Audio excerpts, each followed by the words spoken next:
for it. I guarantee he paid for it. I can't. I guarantee. Calm down. Calm down, brother. Come to the fight. Come to the fight. There you go. I could have stopped him. It's me.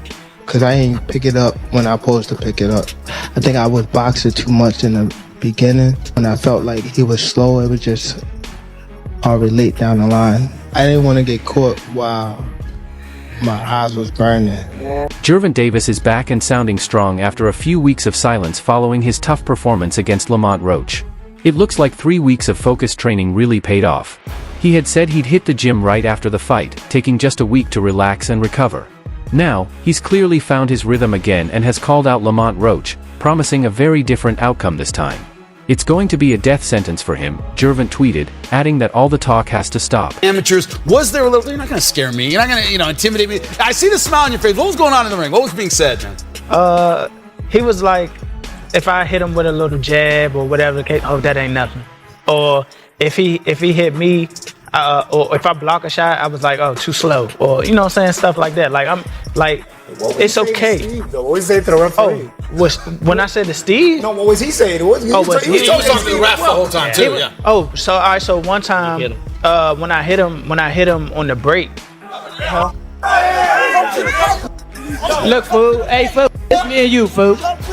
This me and you, fool. Tank. This me and you, fool. Yeah. Don't worry about them. They might get you. They gonna trick you out your spot. They gonna trick you out your spot, fool. Don't worry about them. There's a bit of a pattern when it comes to Gervonta Davis and his tweets, especially when they're aimed at someone else. If he throws a punch online, whether it's an insult or a challenge, you can usually count on him deleting it shortly after. That's exactly what happened after he tweeted that his rematch with Lamont Roach would be a death sentence for the Washington, D.C. fighter. But it's not just about Gervonta's tweet. It seems like Lamont Roach has been stirring the pot on social media. Ever since he beat Gervonta, Roach has been all over X, formerly Twitter, taking shots at him and giving countless interviews about their fight. Gervonta clearly isn't happy with how much Roach has been trolling him. As the rematch approaches, things are getting even more heated between them, and it looks like the tension is going to be way worse than it was during their first encounter. Worry about them. Come on, stop. Y'all know what's going on. Y'all know how I'm coming. Y'all know how I'm coming. So stop it. Y'all gonna make it hard for him. That's what y'all gonna do. Y'all gonna make it hard for him. A few days ago, Unbiased Box 2 shared a post on X featuring an interview with WBA super featherweight champion Lamont Roach Jr. on Nightcap, hosted by Shannon Sharp and Chad Johnson. During the conversation about his controversial draw with Gervonta Davis, Roach was asked if the referee's failure to call out Davis's knee in round 9 changed his approach for the later rounds. Without hesitation, Roach answered, "It must say no." His reasoning? He saw Gervonta Davis taking a knee not as a setback, but as a confidence booster. Roach felt it showed that his strategy was working and that Davis was struggling. Hey, Davis. Truthfully speaking, it wasn't really hard to focus. I've been an underdog before, obviously not a huge underdog, but when you go back to the Jamel fight, the world title fight, I was an underdog. When you go back to the Hector fight, I was an underdog. Very disrespectful underdog, honestly. So now when we get here to the Tank fight, it's just like, all right, here we go again. I feel like when my back is against the wall or against the ropes, it's like, it's time to show up. Lamont Roach Jr. explained that seeing Gervonta Davis take a knee was a huge boost for him because it showed his strategy was working. He revealed that the two had fought twice before in their amateur days, which gave him a bit of an edge. During the fight, Roach landed a clean 3-punch combination, with one punch landing squarely on Davis's eye. That's when Roach knew he had hit a breakthrough. He immediately turned to the referee, shouting, "Keep counting, he's tripping, that's a knockdown." When Davis dropped to a knee, Roach, expecting the referee to follow the rules, thought he'd get the mandatory 10 count. Referee Steve Willis started counting, but when he got to 3, he suddenly stopped, failing to call it a knockdown. This left Roach and many others confused, especially since Davis didn't seem to recover fully. You were winning rounds. What was your thought on it? I thought I was winning rounds too. Yeah. I wonder if they were giving. This is so like the criteria for boxing. Okay, if a guy is coming forward or if a guy is controlling the ring or whatever the case may be, using ring generalship to box or anything like that. Was he outboxing me? Was he using the ring to set me up with certain shots or anything like that? No. I was pressing the action. He was being cautious. This moment was a key reason why the fight ended in a draw. Lamont Roach pointed out that the referee started the count, then abruptly stopped, only to resume it later. Roach, visibly frustrated, said, "What are you doing? Keep counting." But the issues didn't stop there. In another clear violation of the rules, one of Gervonta Davis's coaches, Calvin Ford, climbed into the ring during the round to wipe his fighter's face. This kind of interference could have easily led to a disqualification for Davis, yet the referee did nothing. Given that referee Steve Willis is considered experienced, these mistakes were shocking, especially in a championship fight. No wonder Roach and his team are upset. They see this as a major officiating error. And it's not just Roach who feels this way. Other big names like Ryan Garcia and Terrence Crawford are also calling for changes in how fights are officiated. In real estate, we established ourselves in the fight, so I thought we was winning the early rounds based off that. But I said it all along, Tank ain't never been into a ring with a full package fighter like Lamont. And he was going to have to think a little bit more than he think in the past. And yeah, we was right there. We want to see what his full arsenal is. We told him to bring his tool bag because we was bringing ours. So he had the opportunity to capitalize on some of the things we done, and we had to capitalize on his. But yeah, that was part of it. You brought a tool bag, you brought a lunch bag, you brought... The most puzzling part of the whole situation, however, revolves around Gervonta Davis himself. It was definitely surprising to see the 30-year-old from Baltimore struggle against someone who was considered an underdog, especially after dominating the sport for so long. But what was even more surprising wasn't just Davis's struggle, it was how Lamont Roach seemed to have the upper hand. Roach appeared to be the bigger fighter after bulking up to lightweight. He also relied on the confidence and experience he gained from growing up in the same boxing circles as Davis. That familiarity, combined with his preparation, led to one of the most impressive performances of Roach's career. It raised a lot of questions about why Davis wasn't able to match his usual level of dominance. Why not? What you talking about? He like, man, ain't gonna give it to you. I said, oh, is that right? So, you know, that's how boxing works. Especially when he was trying to find certain shots. It's like we were doing a lot of talking back and forth. So about that next, yeah. It's like I know that he was trying to steal. I know that he was trying to steal because I was establishing the real estate. I was popping my jab. I was making them think. I was making them do a lot of things. And the fact that he knew, well, he figured he had to be cautious after he threw certain punches as well because he was worried about counter shot. The biggest questions surrounding Gervonta Davis were about his mindset and the strange behavior he displayed before, during, and after the fight. It led many to wonder if this was just an off night for one of the sport's pound-for-pound best, or if Davis has lost the competitive edge and fierce mentality that made him a huge draw in the boxing world. Star boxers being late for media events isn't uncommon, especially with Davis, who was almost 2 hours late to the 2023 press conference ahead of his fight with Ryan Garcia. But this time, Davis took it to a whole new level, arriving nearly 4.5 hours late to his first event with Roach in New York. As if that wasn't enough, he also showed up 90 minutes late to last Friday's weigh-in. While Davis is usually known for being playful and relaxed during fight week, his behavior in the ring was a cause for concern. During the first half of the fight, he twice took his eyes off Lamont Roach to argue with referee Steve Willis, only to get caught by clean punches as a result.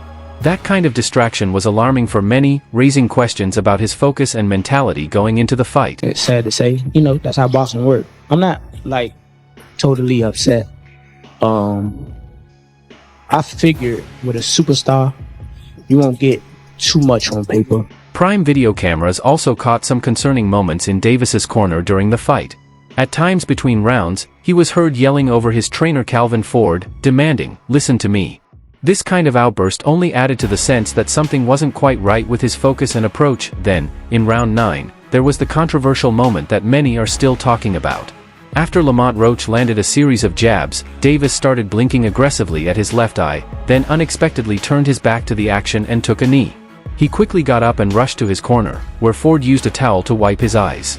This act could have been grounds for disqualification, as it's against the rules for a fighter to receive assistance like that during a round. Referee Steve Willis began the mandatory 8 count, but only counted to 3 before stopping and warning Davis. He then allowed the action to continue, which left many questioning whether the proper procedure was followed in such a critical moment. Oh, for sure. And like it goes to when we were talking about pre-fight. He never been in the ring with a guy like me, with my demeanor, with my skill set, with my ability to punch with a guy. I don't even know if he's been if he's, because I know he's been in there with punchers that technically punch harder than me, or from what we saw. Leave him alone. He never been in with a guy who he hits and he leaves him alone. And he doesn't leave him alone. Yeah. Why not? What you talking about? He like, they ain't gonna give it to you. I said, oh, is that right? So, you know, that's how boxing works. Davis's explanation of what happened after the fight was odd, and his demeanor didn't seem to match the seriousness of the situation, especially considering how close he came to losing his title and unbeaten record. The crowd booed him, and his response seemed to either reflect embarrassment or a lack of concern. I just got my hair done 2 days ago, and she put grease in it. So when I started sweating, the grease started running into my face, and it burned my eyes, Davis explained. He seemed genuinely confused by the boos, adding, "Damn, why are you all booing? Like I'm saying nonsense. These are real facts. Come on, man, look at my hair, I just got it done." He quickly brushed it off, saying, "But it's all cool, man. You know how it is, they love you, then they hate you, and then they'll love you again."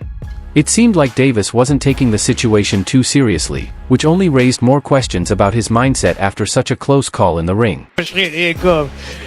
But as soon as I heard that 114, I was just like, damn, all right, it's over with it. So, yeah, man, it's just crazy. I ain't gonna lie. Like, it's okay. We gonna run it back. It's okay. After the fight, Davis, who has a mandatory rematch clause in his contract, showed a bit more humility when discussing his performance at the post-fight press conference. However, his explanation highlighted some troubling lapses in situational awareness, especially regarding the rules of the sport. "Nobody likes a draw, especially from a guy who gets knockouts and stuff like that, but it's cool," Davis said. "I feel like if we fight again, I could do more, and I should have done more. I was lost and lost track of the rounds. That's why we need ring girls. I didn't know what round it was. Facts." While Davis was more open about his mistakes, his comment about not knowing the round he was in raised some eyebrows and further fueled the question of his focus during the fight. Did you get your hair done 2 days before the fight? Yeah. I ran water over it today, but I must say good enough. Can you describe what the feeling was like in the ring? And was it to get the towel out, to get the burn out of your eyes, or what was going on? Davis explained that he didn't want to risk getting caught while his eyes were burning, saying, "You can get knocked out like that, so I'd rather take the knee." However, he admitted he didn't know that receiving assistance from his corner mid-round could lead to disqualification. When referee Steve Willis started counting, Davis was confused, saying, "What the hell?" But he quickly brushed it off. In a discussion with Colin McGuigan on TV, Golden Boy pointed out an important mistake by referee Willis during the 9th round. After taking a punch from Roach around the eye, Davis turned and dropped to one knee. This should have been ruled a knockdown, which would have led to a point deduction for Davis and likely awarded the round to Roach. However, the referee failed to penalize Davis for the infraction, leaving many questioning the fairness of the call. Who won Tank or Lamont? Everyone's got an opinion now. This is my opinion. Sure. It was a great fight. It was a close fight. Depending on what they do with that decision of taking the knee, depending if the commission reverses the decision, or I think a draw was meant to be. So I like the draw. Do you like the When I hit him on the break, he was like, "Get out of there." He said, "Stop holding." As soon as he said stop holding, I punched him. So he's like, how you gonna tell me to stop holding and let him punch me or something like that? Steve said, fight out of the clinch. Yeah. That's what we were gonna do. He came in the back and was like, "I'm gonna let you fight out, especially if one arm is loose or whatever the case may be, as long as you're not holding and hitting."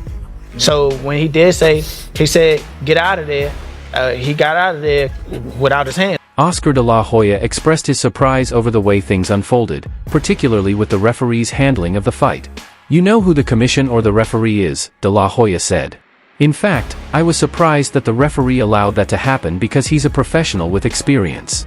De la Hoya also pointed out that Steve Willis, the referee, had worked several Golden Boy promoted fights, so he wasn't expecting such lapses in judgment, but what really caught de la Hoya's attention was Lamont Roach's performance. "I just feel that Roach did extremely well against Gervonta Davis. I think Lamont Roach was on his game, and it was a great fight," said the 52-year-old former boxer, who praised Roach for putting Davis in serious trouble despite facing off against a fighter many consider to be one of the best. If you take a knee in the 90s, or in 2000, you're taking a point off. That's the bottom line. You're taking a point off. I don't know what happened with the referee. Maybe he was a little starstruck. Maybe he was a little, Renowned boxing coach Teddy Atlas also weighed in on what went wrong during the fight. He offered his expert analysis, pointing out the key issues he saw with Davis's performance. Atlas has always been known for his blunt, no-nonsense take on fights, and he didn't hold back this time.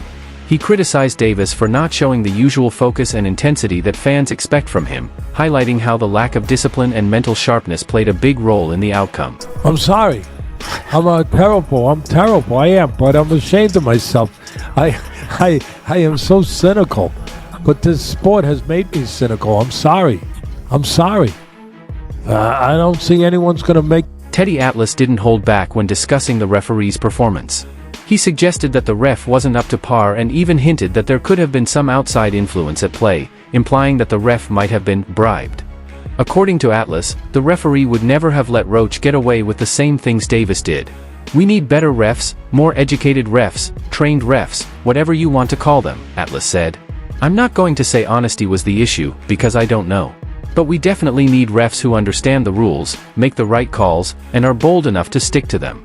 He also pointed out that a big star like Davis, Tank, may have gotten a pass because of his status. "I don't think that ref would have let Roach get away with what he let Tank Davis get away with." "Why?" "Because Tank's a star," Atlas added, making it clear he believed Davis was given special treatment due to his popularity. It's going to reprimand this referee. What are they going to do? I mean, it happens too often. It's happened too often. I don't know. We need a national commission. That's the only thing I can think of, but we're not getting one right now. Teddy Atlas continued by acknowledging Gervonta Davis's star power, saying, "I think he set a record for the most fans ever at Barclays Center. Tell me if I'm right or wrong, but I believe they hit a new attendance record, maybe even a gate record too." Atlas pointed out that the venue has hosted major events like concerts, fights, and basketball games, all of which drew large crowds. They've done big numbers there, but Davis is a star. He brings people in, has a massive fan base, and delivers solid pay-per-view numbers. He admitted that he didn't know the specific numbers for this fight, but emphasized that Davis is one of those fighters who consistently draws big pay-per-view figures. "All of that comes with him," Atlas said, acknowledging that Davis's popularity and ability to generate revenue is a huge part of his appeal. One right now, but the last thing I want to say to put a bow on this one, Bud, we talked about the controversial part, but I want to finish with